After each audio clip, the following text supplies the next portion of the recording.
why, but I really love Manchester, so I jumped at the chance. And that's it. No, it sounds like something you say when you're in a place to kind of ingratiate yourself dishonestly with your audience. But I just wanted to step up and just, I really love Manchester. I'm really happy to be here, so thanks for having me. And now we've all done probably enough of that for a little while. But I just wanted to say it for real. I really like being here, so it's, yeah, anyway, blah blah. So this whole thing is about like growing up, the film. So I was thinking about okay, so Future Fire's growing up. This is a poem called Icarus, which has got fire in it in the form of the sun, and it's about a boy who never grew up because he died. Never been that good at the bits in between the poems, but trying my hardest. Alright, so it's called Icarus. Soaring the skies that had always been beyond his reach, he felt like a champion. His feet kicked the clouds. His arms were bound in the feathers of his father's labour, which a little while later would be ashes and vapour.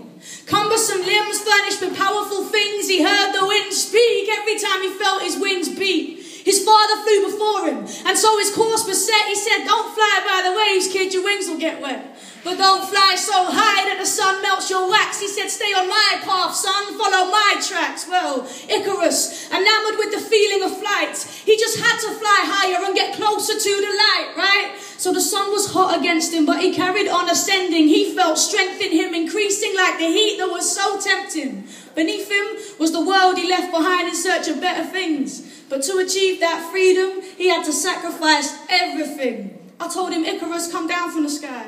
You're flying too high. Icarus, heed your father's word. This ain't your territory." No one even noticed as he splashed and hit the seabed. And I wonder what he saw before he fell. And if he needed our help, would he have asked for it?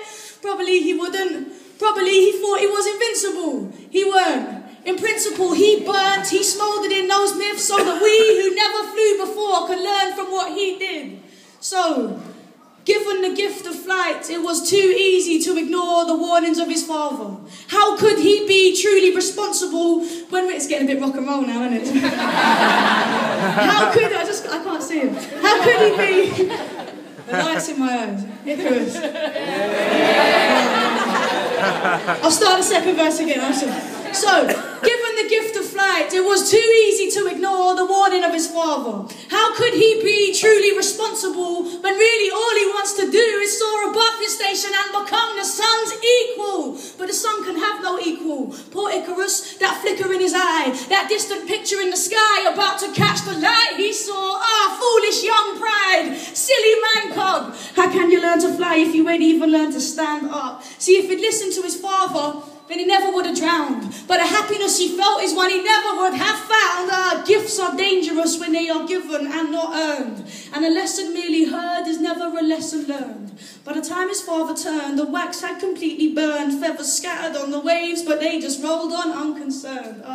For that small moment, before he fell into the sea, though, Icarus the headstrong had been completely free, though. I told him, "Icarus, come down from the sky, you're flying too high. Icarus, heed your father's word, this ain't your territory." No one even noticed as he splashed hit the seabed, and I wonder what he saw before he fell, and if he needed my help, would he have asked for it?